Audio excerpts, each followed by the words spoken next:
Well, hello, family. It's been an interesting past week and a half after I've moved in back at PLBC. We are back. We're doing some video updates now. I figured this is a lot easier than just typing something out, and now I actually get to just kind of speak it, and hopefully it'll be a lot faster than you just sitting down and reading it, alright? So hopefully that's cool. Everything has been kicking back into high gear. I'll just kind of give you guys a breakdown of what our orientation week or our O week looked like. It was pretty interesting. John and I pulled in on Sunday morning, and we were met by Mark Niedzolkowski, our resident sort of assistant guy, and he gave us our keys to our rooms, gave us a great big hug when he saw us. It was really great to be back and see some familiar faces here. A little bit easier than last year, kind of showing up and being a little bit like, I don't really know what's going on, but it was good this year to see some familiar faces and have a great greeting. So John and I got set up. We're actually rooming together for right now. That might be changing over the next week. John and I might actually be separating into private rooms because we've had a couple people that have decided not to stay, so some things were moved around a little bit, so that might be getting changed. And then next semester I'll have a different roommate, which will be interesting. I actually kind of was looking forward a little bit to meeting a new person and trying to maybe help out a first year, just kind of get organized and settle in and everything like that. So it would have been really interesting to have that experience, and I might have that experience kind of next semester a little bit because there are some people that join in halfway through the year. So John and I got all moved in, and then the next day we actually had an SLT meeting. I was asked to join the student life team, which is just a team that gets together and just helps plan different events for O week and throughout the year. We help lead life groups every week, and that's just part of what we do, just to help serve some of the students that are here. Full-time students are required to be in a small group that meets once a week for about an hour, and we just hang out, talk about God, see what God's doing in our lives. It's very open, very free, or you can do like a curriculum-based thing, which we'll see what that'll look like for my group. I'm still trying to maybe piece that a little bit together, but it'll still be another couple weeks before we actually start diving into anything, you know?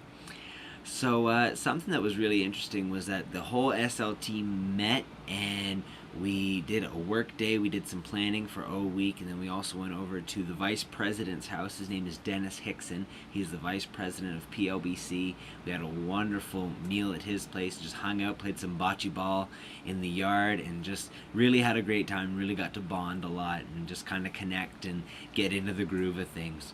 But then Tuesday, it kicked right into high gear. We went right into moving day. There was lots of bags to unload, lots of new people. We had some music playing in the background, though, lots of high energy, just saying hi to people, making them feel pumped and loved. And it was really, really good. We also had a bouncy castle out front. The school has bought that, so we actually might have that at a couple different events. Just bring it out and just let people kind of go nuts on it, stuff like that. So it was a lot of fun to just kind of do that for a couple hours, just see people enjoying themselves and having a great time getting moved into this new adventure and this next step that they're going to be taking on with their walk with God, and into this education that they're going to be starting here. That evening we also had a Walmart run, which was a lot of fun. We just went and picked up school supplies. The school van went, and everybody was kind of all over the place in Walmart. So you'd be walking down an aisle, and then you'd be like, oh hey, you're picking up, bed sheets or laundry detergent too, or something like that. And it's just all sorts of fun stuff, just helping people kind of get set up and ready to go. So it was great. The SLT actually had to wear question mark shirts. They were just this blue shirt that had a question mark on it, just in case anyone had any questions that they needed to ask us. We were wearing those for about 3 days, most of the week long. So a whole bunch of SLT members were walking around Walmart in these question mark shirts, and so we were worried that people were going to start asking us questions about the store or something like that, and we just have to kind of point them in a direction and lie or something like that. They would have been all right. The next day we had registration, which was a whole lot of fun. We had some music playing again. We had free frappuccinos for everyone to have there. We had some of our Clements workers there. Clements is the coffee bar that we have downstairs in PLBC. We had some of them up in the A-frame making fraps for everyone. We had some Mac computers set out for everyone to just go and get their registration done, get their classes all sorted out, and order their books. And then they would go straight into the office, which is connected to the A-frame, pick up their books, or have a meeting with Dennis about finances and stuff like that. It was really, really great, and it was a really good experience for us to have. The next day, Thursday, we had PLBC 101 for all the new students. They went and just learned a little bit about how the school got started, what we're about, and just some of the different rules and some of the different ways that we function around here, different ways that the library works, or that the chapel works, or that the classes work, like just different things like that. And it was a whole lot of fun to see everyone kind of learning about that. It was a bit long, and people were kind of getting a little bit frustrated in some ways. The brain can only absorb as much as the butt can endure, so it was a long time for them to be sitting down, but it was good. And we made up for it because that afternoon we went to Kitts Beach and we hung out there for like 6 to 7 hours. We were just having loads of fun playing volleyball. A whole bunch of us actually got buried in the sand and all sorts of stuff, like standing up to our necks. It was absolutely fun. I've always kind of wanted to see what that felt like. It was actually surprisingly comfortable, but we won't dwell on that. The next day, Friday, there was a city tour, and the SLT was not allowed to go on it because we had no room left in the bus for everyone. What they did was they took them around Surrey and Vancouver and Chinatown and all these places and brought them back. They stopped at different locations on the way, just showing them around. One thing that we had that was a lot of fun for all the new students was we had one of our SLT members drive ahead to all the different locations dressed up as Waldo from the Where's Waldo books. So they had to find Waldo, and the person who got the best pictures on their iPhone or on their camera or whatever and had them posted on Facebook, they're going to win a prize, which is I think a Clements gift card, or it might be a bursary to the school, different things like that. And it was a whole lot of fun. And then that afternoon and that whole evening I spent setting up and tearing down and helping do sound for the college opener, which was where we had a band come in. They led us in worship, and Rob Buzza, the president of PLBC, got up and spoke. It was a really wonderful night. Before that all kicked off, we had free Mexican food for everybody. We had our churros, which is one of the top 10 street vendors for anything. Top 10 street vendors in Vancouver come to PLBC. He's got a connection with our school, and he helps us with some of our food, and everyone gets great Mexican food for free that night. It was absolutely wonderful to have, and the sound was really, really good that night. We borrowed some of Northridge's sound equipment. Northridge is the church that I go to when I'm here in Surrey, and that I've been getting involved in over the past year, and it was absolutely great. It was a wonderful night.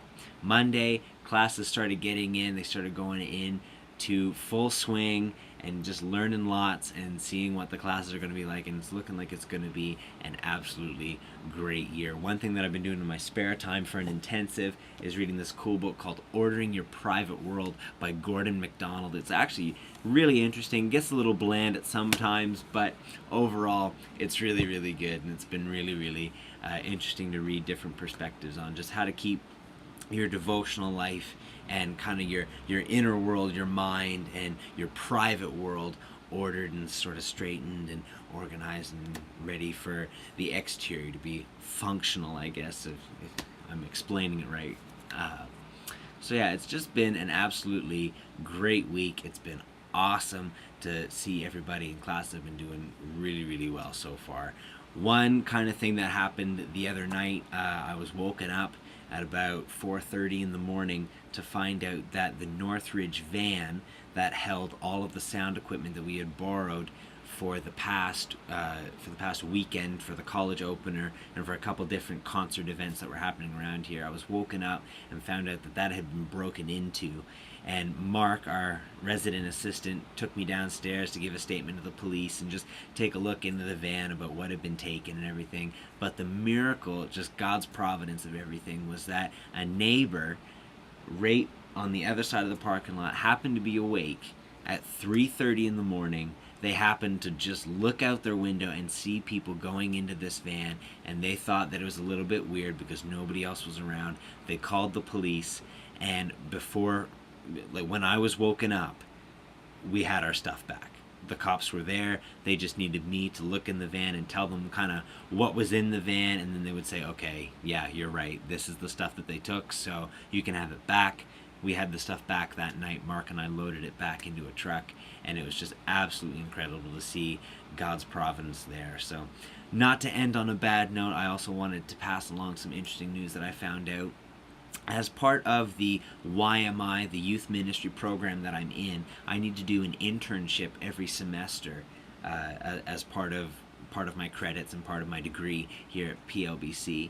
And typically what I did last year was I actually got exempted from that because of my work with Tony back in Fredericton, and I was allowed to just kind of not be a part of that. I could go to different youth groups and just kind of see what different places were like, and that was really, really interesting for me. And this year I've been getting more plugged in with Northridge Church, and I've been really, really wanting to get more and more plugged in this year as this year started again. And I talked to Clint, and I was like, I wonder if there's a way for me maybe to not do the internship and be more plugged in with Northridge, but because Northridge is so far away, that makes it difficult for me to do things throughout the week. So I'm really only available at Northridge on Sundays. But I talked to Rob, and I'll actually potentially, none of this is set in stone yet, but I'll potentially be taking over some of the middle school Sunday school that's happening every Sunday at Northridge, and I'll be doing the different scheduling there and getting people to come in and be teaching the classes. I'll be teaching some of the classes, and I'll be doing stuff like that there as part of my internship for my YMI program, paired along with the experience that I've had over the summer working with Tony back at Smythe Street this past summer. So it's absolutely great. I'm excited to be getting more plugged into Northridge, and I'm excited that that can actually work out so that I can stay plugged in there, because I really believe in what that church is doing, and I love the heart that they have there, and I love some of the things that they have as part of their DNA as a church, and it's just really great to see. So if you guys want to pop me an email and let me know what's going on in your world, this has been about 12 minutes of me rambling about what's going on in my world. So if you guys want to let me know what's happening with you, send me some updates and just be talking. I would love to hear from you guys. Just pop me an email or Facebook message anytime. I love you guys. We'll talk to you soon. See ya.